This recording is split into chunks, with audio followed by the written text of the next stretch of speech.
you guys got this, you guys are going to be awesome. Okay, so I know we played around a little bit with the top panel, which is your DG level or the C level too. If you hit battery, so that was just the voltage once again. We're seeing that it's fluctuating over a 13.5. You'll see it eventually go to 13.6. We're going to see that number constantly fluctuate.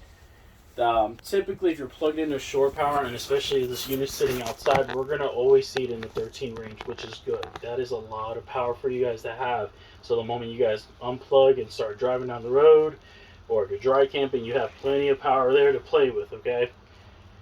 When you're boondocking, you're going to start noticing that number's going to slowly start to drop down just because you're demanding power out of the batteries now. You're not having anything providing for or helping it out. Solar panels, which is the panel directly underneath that one, which is the Victron Energy System. The solar panels itself is there to help trickle charge the batteries, okay? That's all it's really designed for. And also the main important thing is that refrigerator. That is basically what the solar panels are designed for on this unit. Besides, because it is an all-electric unit, you do have some appliances that are LP, but majority of this unit is electric. The solar panels' main focus is always going to be the refrigerator, okay? Now, popping back to the DG level itself, the voltage, when you see it climb down, I always tell guys monitor that. You always want to see that. You never want to go anything below 10 volts if you guys are planning on dry camping, okay? Now, granted, people will say, AJ, from 13 to 10 is not really a big jump. In amp hours, that's actually a lot of hours there. Now, if I knew how many hours it would be, I would be a god, but I'm not. It's all demanding. It depends on demand. What are you guys asking out of the batteries? Right. When you turn on your inverter, which is the third panel at the bottom, okay, which is currently on now. If you hit the power button, it's just going to show you voltage once again. Okay. What the battery's going to do at that point when you are on the inverter, it's going to start converting the output, inverting that 12-volt battery into 110. Okay, that's where these outlets will work, your TVs will work, basically entertainment, okay? Just think about entertainment when you think about inverter, okay? That's typically if you guys are planning on doing dry camping, I don't have nowhere to plug in. Now, if you, in reality, your owner's manual will say, with a bare minimum, you can get up to almost about 4 days with the batteries, straight. But they don't really specify what bare minimum is. So if you guys hook up like a hair dryer or air fryer or anything like that, it's going to probably kill that a lot faster. Yeah. Your ACs will now run off the inverter, okay? The only way you'll have your air conditioning on this unit or even your furnace is going to be it needs to see a significant amount of power. So a generator that can run this unit or hook up to shore power, whether it's 30 amp or 50 amp. Okay? So going back to the DG level on the top, if you go ahead and hit fresh, that is your freshwater holding tank. It's completely full. So we have a tank full of water in this unit. Okay, even when you turn on the faucet earlier, use a little bit of water, you can still see it's still maxed out. It takes a while. And also the way they kind of slap on the sensor on these tanks, it could just be barely not even hitting that sensor yet. So 100 is 100%, right? Correct. And it tells you on the bottom, it says level in percent. Oh, right. Okay. If you hit gray, go ahead and hit gray. That is your gray tank, okay? Now, gray tank is going to be your sinks and showers. That's all being emptied out into the tank. Go ahead and hit black. Black is your toilet only, okay? And we're seeing 0 and 0. We do test out these tanks, granted, no one's pooping or using the showers or anything like that. But as we do fill it up with water, make sure there's no leaks or anything like that in the tanks as well. And make sure that these are reading correctly.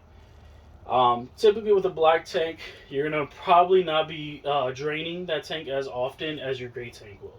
Your gray tank will probably be emptying that a lot faster because you use a lot more of that water, sinks, showers, and stuff like that. Where the toilet you're probably going to use a couple times. And it's not a big tank, but it still takes a while to fill it up. Okay? I'll show you guys outside on the whole dumping process and how to dump out your tanks and clean out your tanks as well, okay? And then last but not least, the water pump switch is there. Light that's on just means that it's on and active. If you notice, we don't hear the pump running. I was telling you earlier, it's an on-demand system. So if it's not, any water is not being introduced at all in any of the faucets, it's not going to run. So it doesn't just burn out the pump or overwork the pump, okay? The moment I ask for it, you'll hear the pump engage. It's on right now? The water pump is. Oh, that's why the red light is on. That's your water heater. It's the switch on top I was referring to. All the way up here. Right, Yep. Okay. All right. And so what is this telling us again? That is your water heater.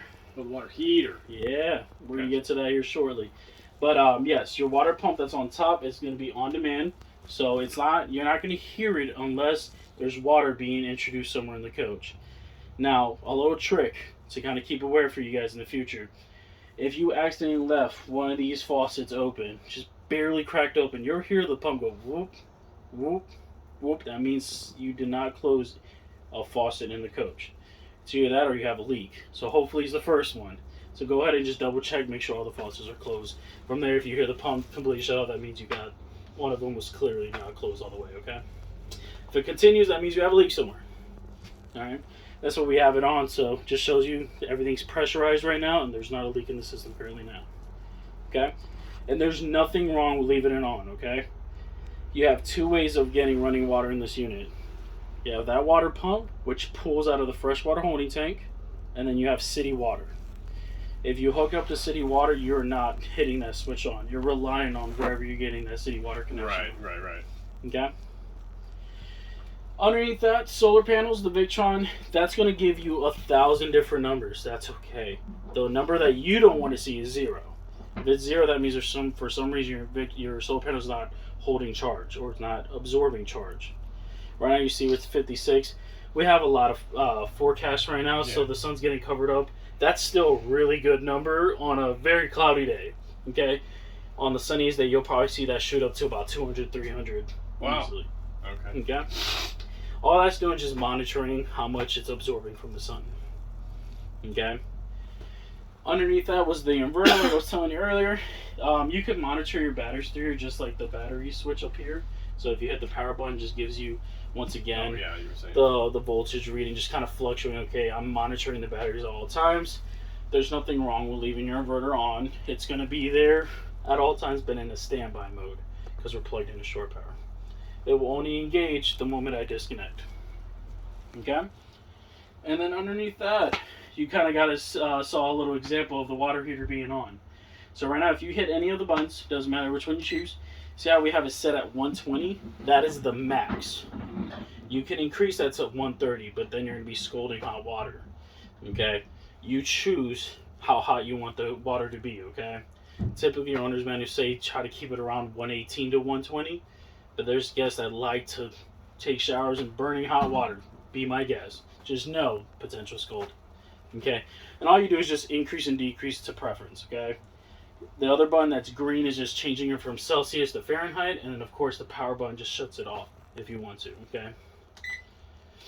And you would shut it off like if you were boondocking. Not really. Is that's being fed by propane? Yes. Oh, okay. Yep. All right. And then the only time really there's a need to ever shut it off there, ideally, if you're planning on storing it and you're like, I just want to shut it off here. But just remember, you shut it here, it's going to shut it off. You're shutting everything off. Yeah. Mm-hmm. That or there's some kind of service needs to be done to it, so you're just killing completely the water heater and try to see what's going on with it, if there's any issues with it. Okay. Besides that, when you have the water running, so if you want to go ahead, open up the faucet again to kind of show you what it looks like when it's on and active. This is a tankless system, so at that point, in other words, it's not going to heat up until I start asking for it. Okay, it's on demand. So as the water travels through, it's getting hotter until you feel the hot water. So go ahead and open up the water. Now, if we look over to the heating element, it shows current temperature of how hot the water is. And we're going to see it because it's whatever was in the lines. From there, it's going to start increasing because it's getting hot. And you can feel the water getting hot as well. Pretty quick. Yeah, very quick. The more you have constant running hot water, the more it's going to be efficient to reach that 120 or whatever the set point was. Sure. Okay? And it just kind of shows you a couple the flame lit, the blower's going, and we're getting water currently now, hot water. That's all those little icons at the bottom. To be honest, you guys bought the perfect year because they changed the system. A lot of techs don't like the new system. It's the new one's Timberline, and they're bad. So this is a really good Suburban's amazing. I don't know why they changed it. They kind of get a feel for it. Not only that is all hot water everywhere. So when you open up the faucet, you're going to have that initial cold water, or whatever was left in the lines, really. It could be lukewarm or cold. And then from there, you'll start getting the hot water. Just let it run for a little bit until it reaches the max temperature. Are they all independent lines? Correct, but they're all fed directly into the same Yeah, tank system. But Correct. it's not like turning the hot on here automatically has hot everywhere else. Yeah, It's 'cause so- it's still a separate line. Exactly. Correct. So the module itself, kind of like, if you can picture it in your mind, the big old box, it kind of looks like it's a tank, but it's not. Inside there's plenty of these multiple coils where the water's running through, Sure. and that's getting hot. So as the water's being pushed through it, it's getting hotter and hotter and hotter, so that when I start asking for other faucets, it's sending hot water immediately. Now, granted, where the water heater system on this coach is, I have to go outside and see which one it is. It might take a little bit longer to get instantly hot in the back and in the bathroom than up here, because the water heater could be up here. So it's a faster line, a smaller line to get to it compared to the rest. Okay? Any Alright. questions on any of those panel boards? I think so. Pretty intuitive, right? Yeah.